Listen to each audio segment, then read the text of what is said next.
Okey, boleh? Baik, Boleh okey. terus? Kita bersama dengan sebagai pembuka tirai lah mukadimah kepada perkongsian pada hari ini. Kita nak bersama dengan Sahibus Samahah Dr. Luqman Haji Abdullah, Mufti Wilayah Persekutuan di talian sekarang ini. Hello, Assalamualaikum.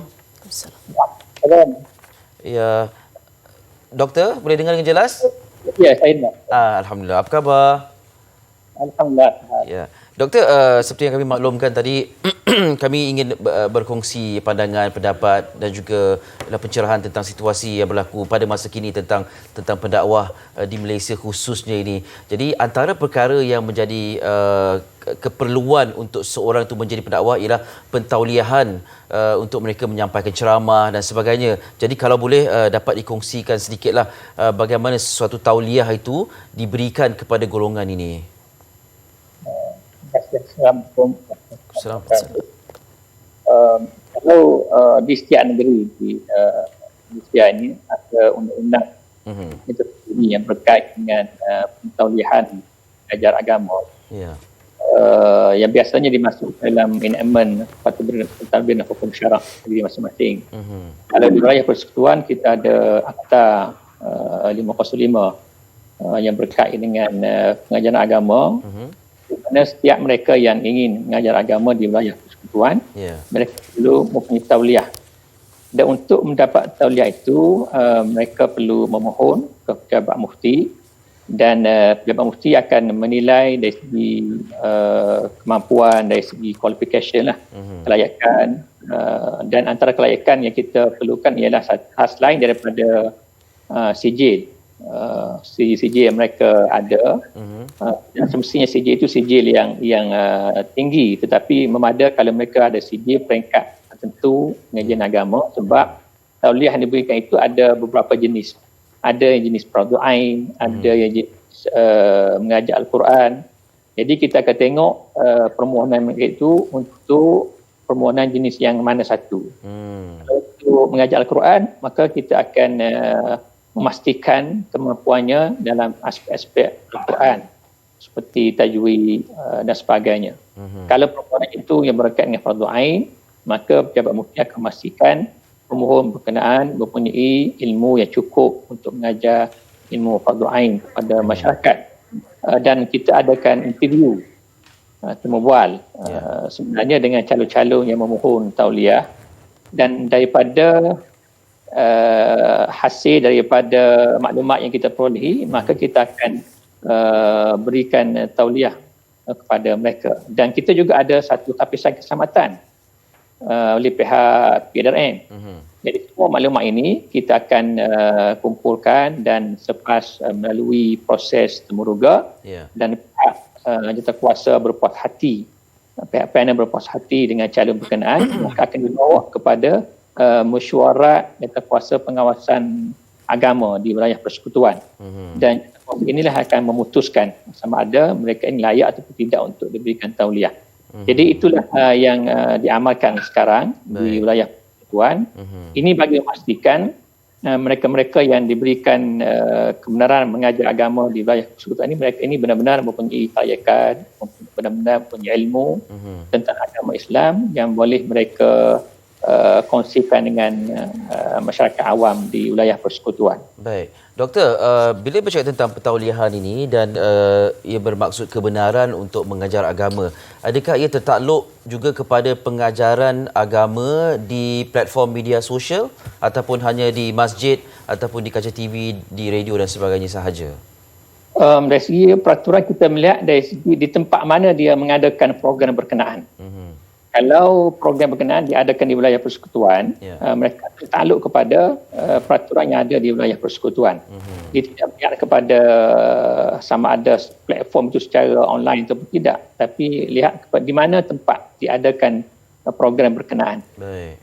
Dan setiap negeri akan ada peraturan tertentulah yang berkaitan tauliah ni. Dia tidak maknanya walaupun diadakan secara online, tapi mereka masih lagi tertakluk kepada kebenaran mendapat tauliah daripada pejabat mufti wilayah persekutuan dalam konteks persekutuan lah. Okey, baik. Ada kes-kes ataupun situasi tertentu yang mengakibatkan tauliah ini ditarik balik? Ada beberapa kes sebelum ini yang memang pejabat mufti menarik balik tauliah yang telah diberikan oleh pejabat mufti kepada seseorang.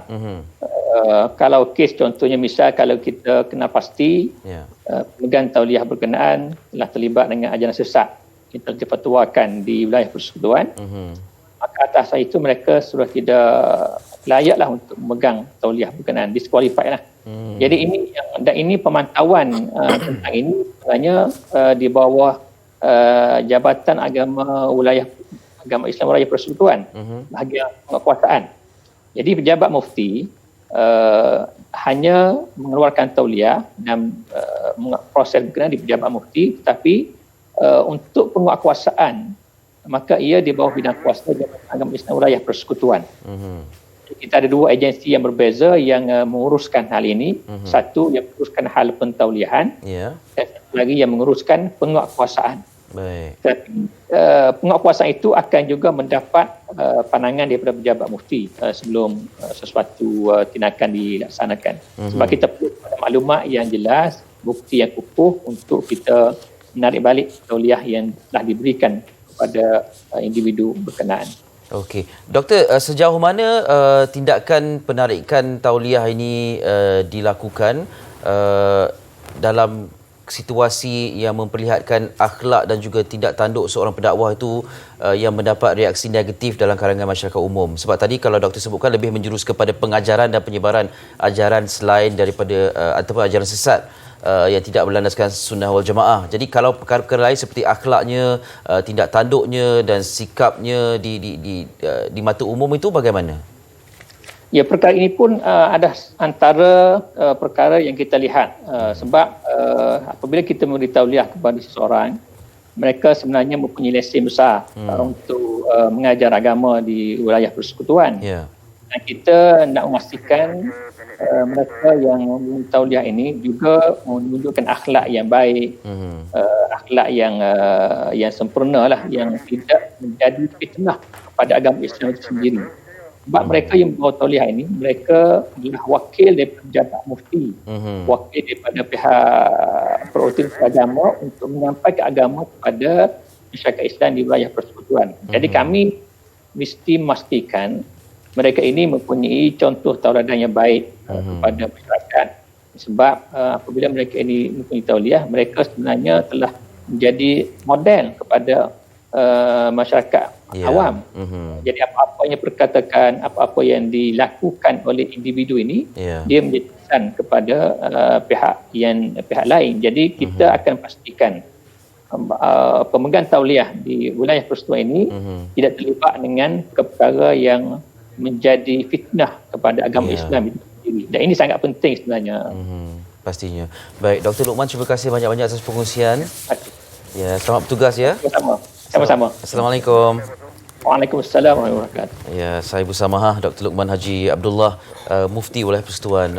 Bermakna setiap negeri, setiap tempat ada pentaulihan tersendiri, ada kriteria tersendiri. Tapi yang paling penting adalah penyebaran agama itu berlandaskan ahli sunnah wal jamaah dan juga tidak dinafikan kriteria akhlak dan juga tingkah laku di mata umum yang sepatutnya menjadi teladan kepada orang ramai. Jadi hari ini kita akan panjang lebih lanjut jangan di studio.